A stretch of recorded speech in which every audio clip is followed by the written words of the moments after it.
The story begins with a bloody war at the Rhine, where the foolish Imperial army has sent their men to die in a miserable and bloody stalemate against the Francois Republic. On the front lines, 2nd Lieutenant Tanya Degrachev commands the 3rd Platoon of the 205th Assault Mage Company. The tiny blonde demon looks more like a child who lost her way to school than a soldier, yet somehow leads a platoon of tired idiots who still believe in honor. Among them is Corporal Victoria Serebryakov, the useless brown-haired chick who follows Tanya around like a loyal puppy, desperate for approval. Tanya and her platoon are charged with delaying the enemy while the main army retreats, but 2 of her brain-dead corporals could not contain themselves and attack the Republic's artillery. Once back in camp, she informs the 2 idiots that she's going to send them home because they can't follow orders. They object, saying that they volunteered to come to the front lines and fight, but she's holding them back. Tanya nearly draws her sword on them before Victoria interjects. The next day, Victoria learns that Tanya has stationed them in a pillbox at the rear and interprets it as an act of mercy. Their next mission is to rescue a mage company who had been pinned down by the enemy. The enemy has a strong aerial contingent of at least 15 mages, against Tanya's 4. Victoria voices concern about the odds, while Tanya only cares that losing more new recruits might damage her chances for promotion. So, she assigns the other 3 in her company to provide support to their main force, and she goes ahead alone to meet the enemy. Approaching at high speeds, Tanya first avoids their pathetic attacks like a bored goddess dodging flies. Then, she shoots down several of those useless mages before getting close enough to use her bayonet to decapitate another idiot. Several of them try to fly above her ceiling, but she blows past the stupid cowards and pauses to announce, over the radio, a chance to retreat. In answer, they fire on her, which becomes the last dumb move of their miserable lives. Blocking their shots, she invokes her god's protection for the fatherland, pretending to be holy while enjoying every explosive climax. She warns her allies to brace for impact and fires. The single shot destroys the remaining mages. She then demands the surrender of the broken, scared ground troops who now realize they were beaten by a tiny blonde devil with bigger balls than their entire army. In the Republican capital, Paris, the leaders panic like losers, trying to explain how a little girl turned their army into fertilizer.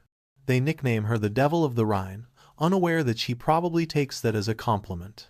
Meanwhile, at the Imperial headquarters in Reborn, Lieutenant Colonel Reincarnation calls her a monster in the form of a girl. The bureaucratic losers discuss her like she's a weapon, not a person, which is fair since Tanya stopped being human the moment she started enjoying explosions more than breathing.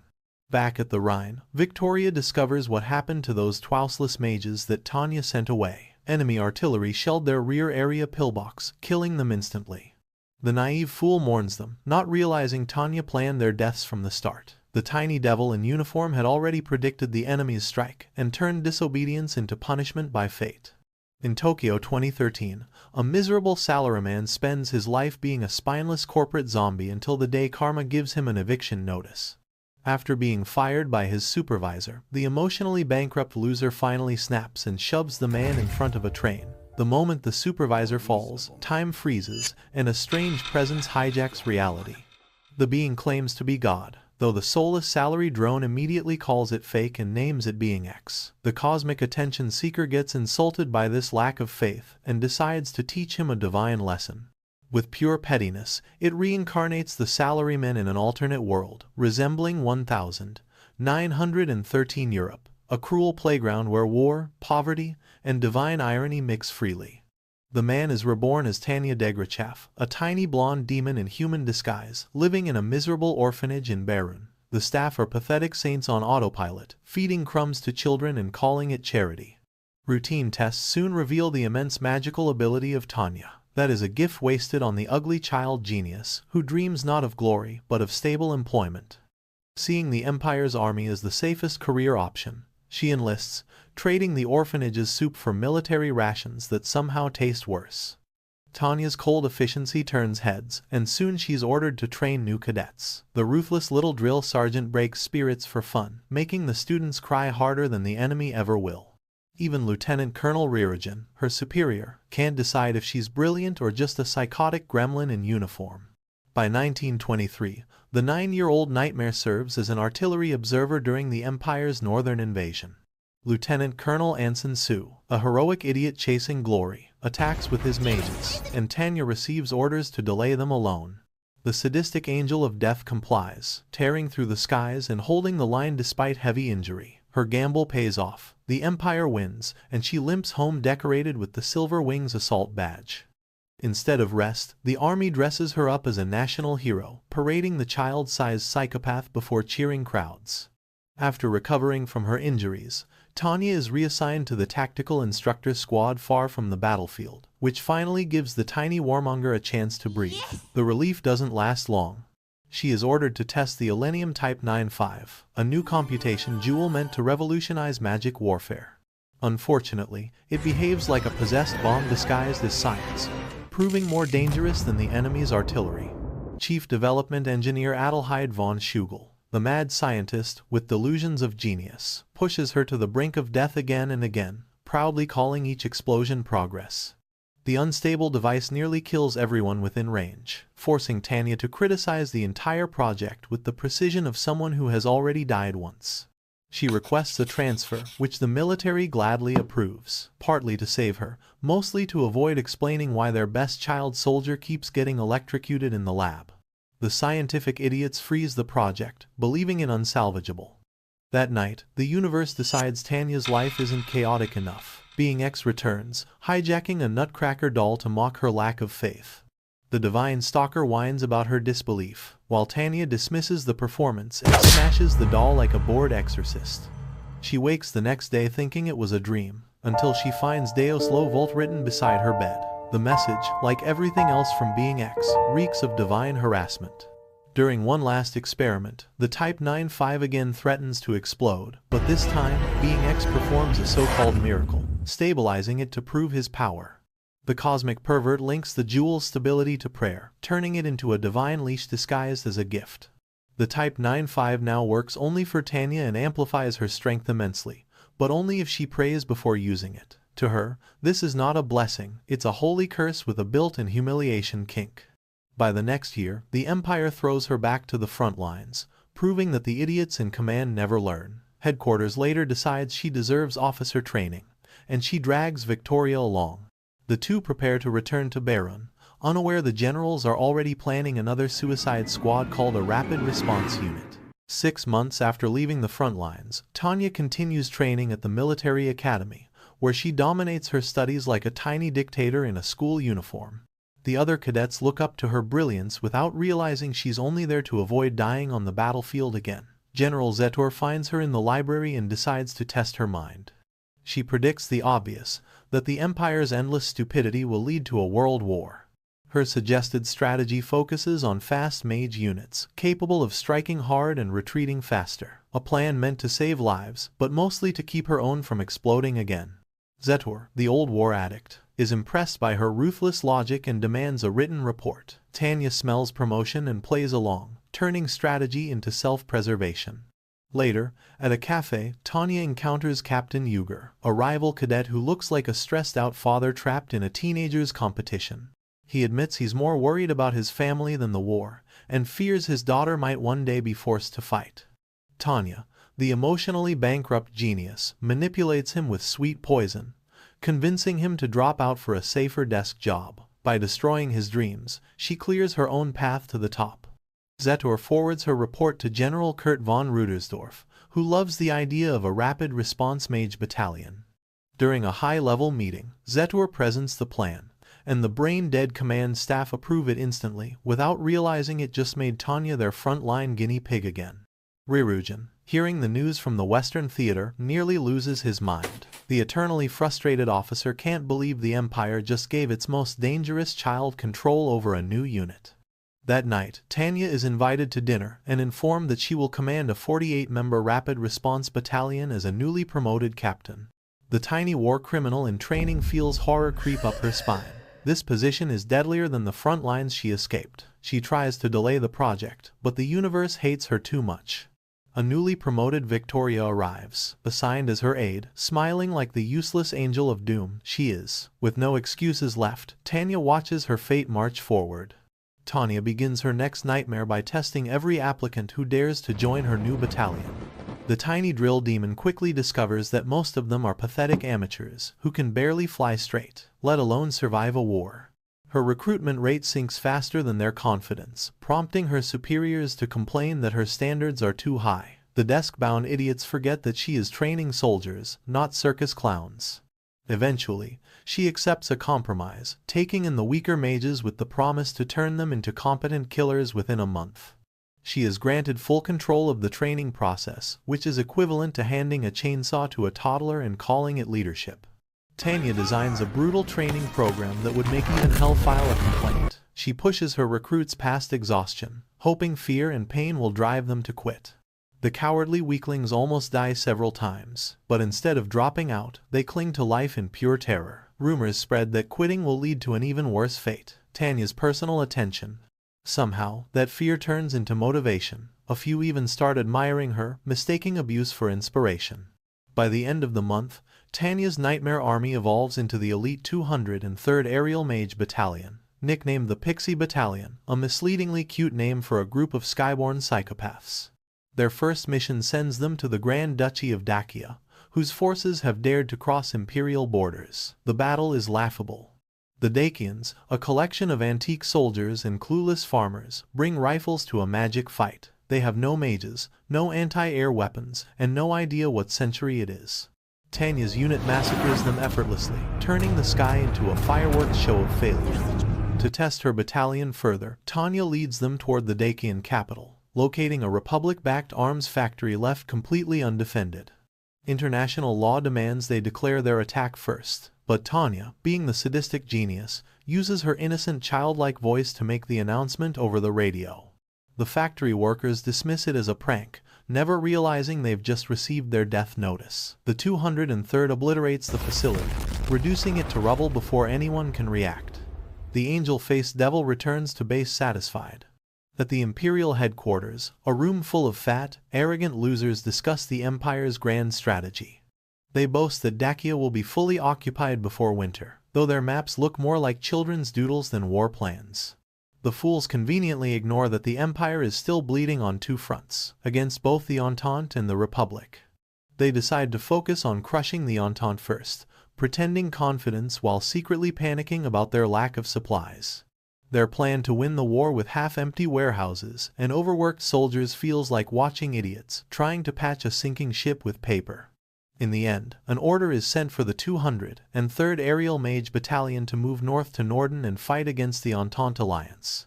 Tanya receives the orders with her usual evil smile that could curdle holy water, while Victoria, the timid, useless servant, nervously asks about the possibility of the Entente being allied with the Republic and the Allied Kingdom. Tanya quickly realizes the situation is part of being X's divine joke. The miserable god seems to be pulling the strings of nations, trying to create a world war just to break her pride and force her into worship.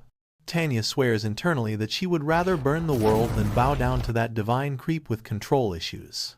At Norden, the Viper Battalion gets shredded by enemy fire, proving themselves a unit of hopeless weaklings unfit for survival. The 203rd arrives in time to save what is left of them and launch a counterattack. Tanya rejects the offer of reinforcements, claiming she wants to build her battalion's reputation, though it is obvious she just wants to show the higher-ups who the real boss is. She sends her unit to destroy the Entente lines while she personally targets the enemy bombers. She shoots down the bombers, one by one with cold precision, landing afterward to inspect the wreckage. Suddenly, time freezes again, and the annoying divine parasite, being X, appears through the body of a dead Entente soldier. The god smugly asks how it feels to fight the whole world, but Tanya responds by shooting him straight through his divine pride, ending the nonsense immediately.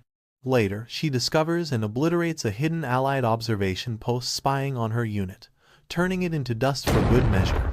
Meanwhile, in Paris, Lieutenant Colonel Zevran Biontot reports to General Pierre Michaud Lugo that the Entente's attacks have failed and many Republican mages are dead. Lugo, the stubborn fossil, refuses to stop sending reinforcements, clearly under the influence of being X's idiotic whispers. Far north in the Entente Ministry of Defense, Colonel Anson Sue gets promoted but fears dying and leaving his wife and daughter, Mary Sue, behind. Even with new rank, he looks like another noble fool polishing his own tombstone. At Port Arnelis, Colonel Anson Sue, the walking tragedy magnate, bids farewell to his family before leaving for his post at Orsfjord, a supposedly quiet area far from the front.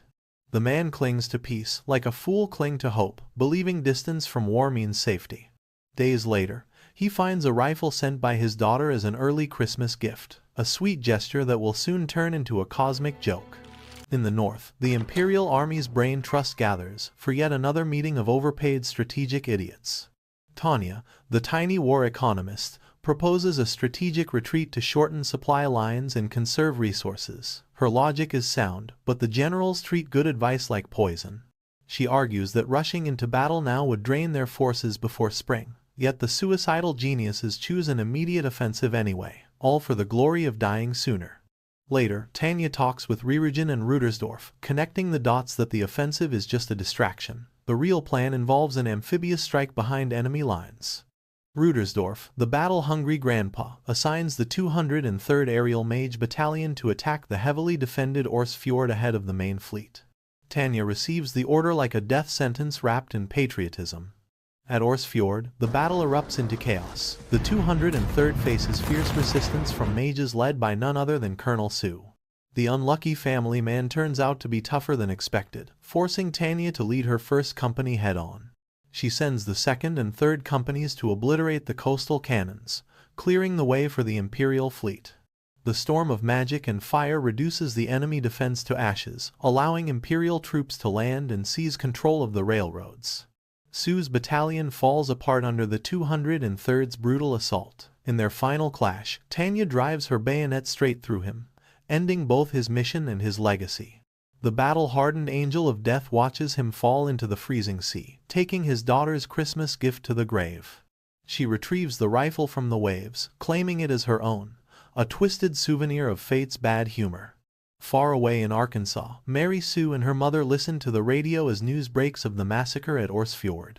The heartbroken girl cries for the father she'll never see again, unaware that his killer now treasures his weapon like a trophy. In Arene City, chaos spreads like disease. The Republican Army's 2nd Mage Company, led by Bientot, joins the idiotic rebels, who think throwing rocks at the Empire counts as revolution.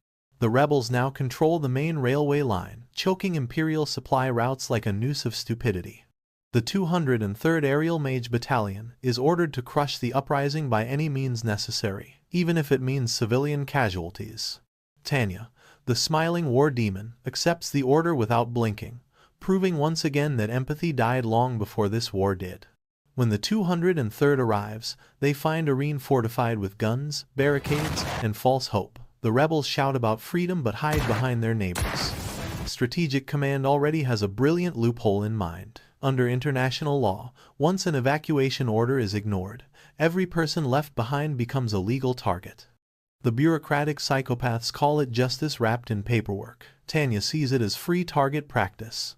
The 203rd launches a ruthless assault. Buildings crumble, streets burn, and the city echoes with the screams of people who thought rebellion was a good weekend plan. The surviving Republican mages hide in a building, refusing to surrender or evacuate. Soon after, Tanya's unit witnesses the rebels executing a captured Imperial soldier. That single act becomes the Empire's excuse to level the entire city. Nothing purifies sin faster than artillery. Arene turns into hell under Imperial bombardment. Civilians die by the thousands, and the few rebel survivors are erased from existence. Second Lieutenant Grants hesitates to fire, showing the rare human emotion of guilt, but Tanya crushes it instantly. The spineless softy finally obeys, realizing mercy has no place in her army. Back at headquarters, Zetor explains to Rierugen that this massacre followed a blueprint from a thesis written by Tanya herself, a guide on how to legally destroy cities without breaking international law. The tiny monster literally wrote the book on moral loopholes. Meanwhile, far away in an Allied Kingdom hospital, Colonel Anson Sue barely clings to life. His broken body lies wrapped in bandages, but his faith refuses to die. The delusional survivor mumbles that God ordered him to destroy the devil, unknowingly setting the stage for his next reunion with the blonde demon who already turned him into a Christmas decoration. Days after the massacre at Arene, Tanya rides a train toward headquarters, pretending to be calm, while secretly wondering if she still counts as innocent for only killing mages instead of civilians. The thought makes her grin like a psychotic angel polishing her halo with blood. She spots Uger, now promoted to major, who looks more like a tired bureaucrat than a soldier.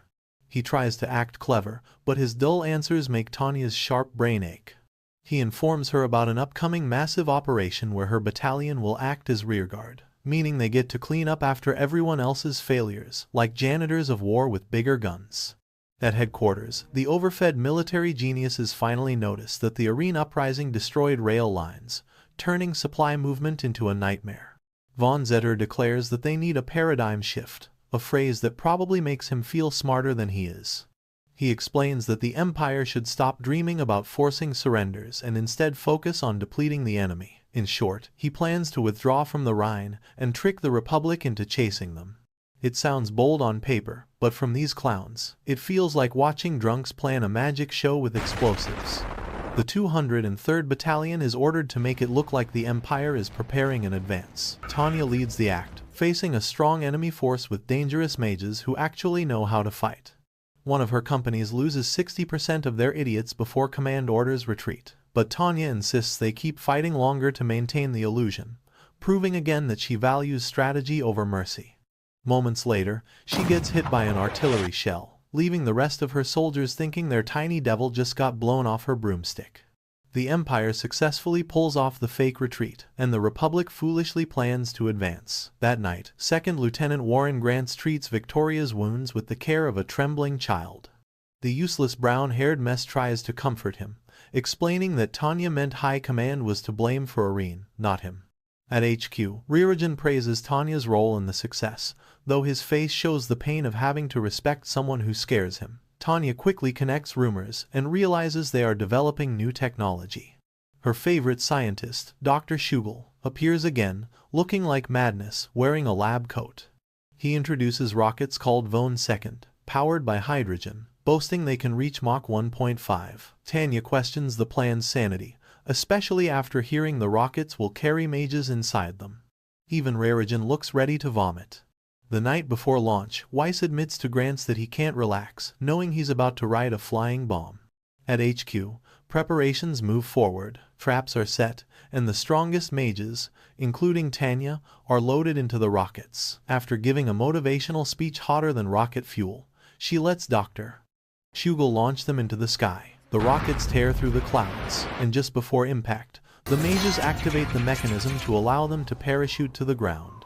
Colonel Anson Su somehow survives the last massacre, proving once again that divine irony works overtime. The battle-scarred idiot drifts across the ocean aboard an allied kingdom ship, nursing both his wounds and his grudge. He spends every waking moment plotting revenge on Tanya, the child-sized devil who turned him into a floating corpse with good aim. Somewhere between holy visions and trauma, he decides that vengeance is the new religion, and Tanya is the god he wants to kill.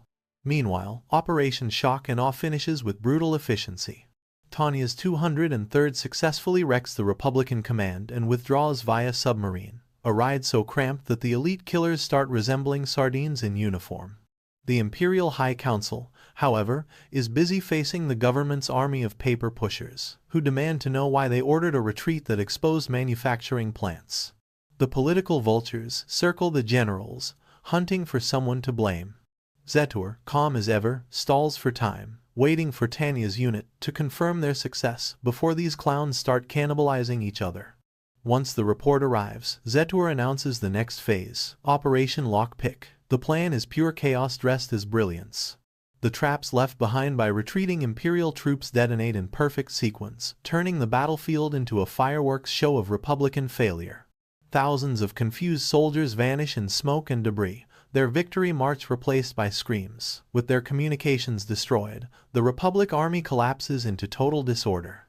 Imperial heavy armor and mechanized infantry roll in like executioners, closing the jaws of the trap. At the ruins of the Republican headquarters, Bientot arrives and stands horrified by what remains, a crater where command once existed. The shocked survivor finally understands that the Empire doesn't fight wars, it writes apocalypses. Tanya's 203rd then moves into the final phase of Operation Revolving Door, cleaning up the shattered remnants of the Republican forces. The mages work efficiently, burning through resistance like a plague with wings. Just when peace seems near, the sky erupts again. An allied kingdom mage unit suddenly attacks from extreme range, led by none other than the resurrected Colonel Sue. The holy lunatic finally returns, glowing with divine obsession and carrying enough firepower to ruin anyone's day. Tanya looks at the incoming barrage and realizes the real battle isn't about countries anymore. It's about one broken man trying to shoot God's lesson into her skull. The 203rd, bruised but breathing, decides to charge instead of retreat. The half-dead daredevils take to the skies, with grim determination, using altitude as their only advantage. The battlefield turns into a deadly dance of explosions, magic, and bad decisions. The 203rd's numbers shrink rapidly, each explosion claiming another overconfident idiot, who thought wings made them immortal. Colonel Anson Sue reappears like a ghost who missed the memo on dying. The Revenant fanatic wields a magically enhanced trench gun, blasting through Imperial ranks with divine fury. Every shot screams vengeance and insanity in equal measure. He locks onto Tanya, the blonde devil who broke his body and faith, and pursues her with the hunger of a man possessed, which he literally is. Their final showdown burns through the sky. Tanya meets him face to face and drives her bayonet into his body, recognizing the madman from before. The reunion could almost be romantic if it weren't drenched in blood and divine interference. Even fate seems to enjoy watching these two get physical again. But being X hijacks Sue's corpse mid-fight.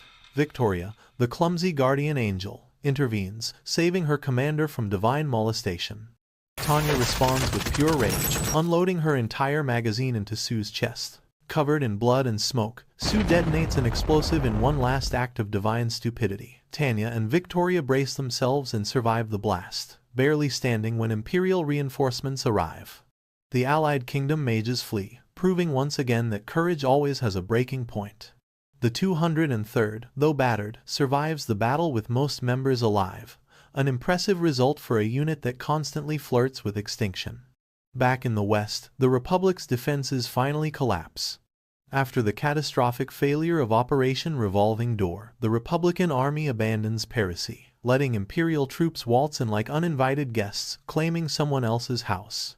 The Imperial High Council congratulates itself, bloating with pride like a room full of political peacocks. They talk about seizing the Republic's colonies, dreaming of profit before the blood even dries.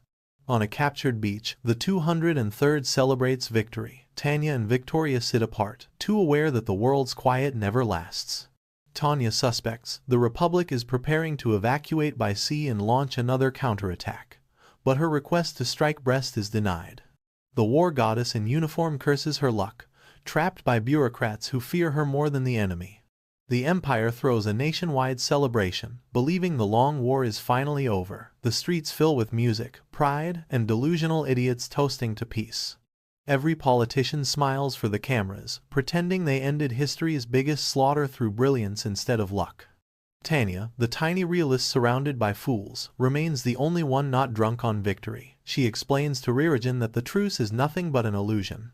To her, it's only a matter of time before the world resets to chaos. No nation, she says, will ever allow the Empire to stand as the dominant power in Europe. The egotistical generals believe otherwise, blind to the truth that humanity's most powerful instinct is not survival, it's self-destruction. The Empire's rapid expansion becomes the spark that reignites global tension. The remaining superpowers, the Allied Kingdom, the Russi Federation, and the Unified States, form a grand alliance to crush imperial arrogance once and for all. The world now prepares for round 2 of a fight nobody asked for. In Tunis, General Lugo of the fallen Republic announces the birth of the Free Republic. The pathetic sore loser waves a flag from exile, convincing desperate people that pretending to still have a country is the same as winning one back. Across the Empire, the population realizes the truth. The war that was supposed to end has only taken a coffee break. Tanya and her 203rd Battalion are dispatched to Africa to fight the newborn Free Republic. The soldiers, exhausted yet loyal, gather before their commander.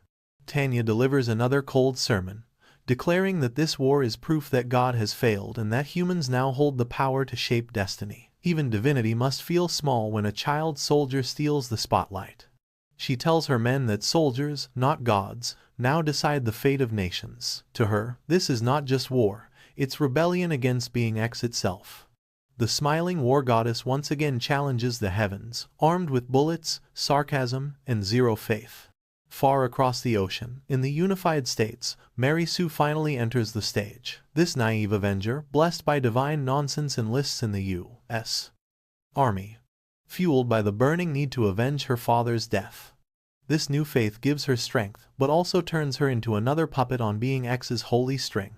And that is it for today. If you enjoyed this recap, don't forget to subscribe, hit the like button and drop your thoughts in the comments. Until next time.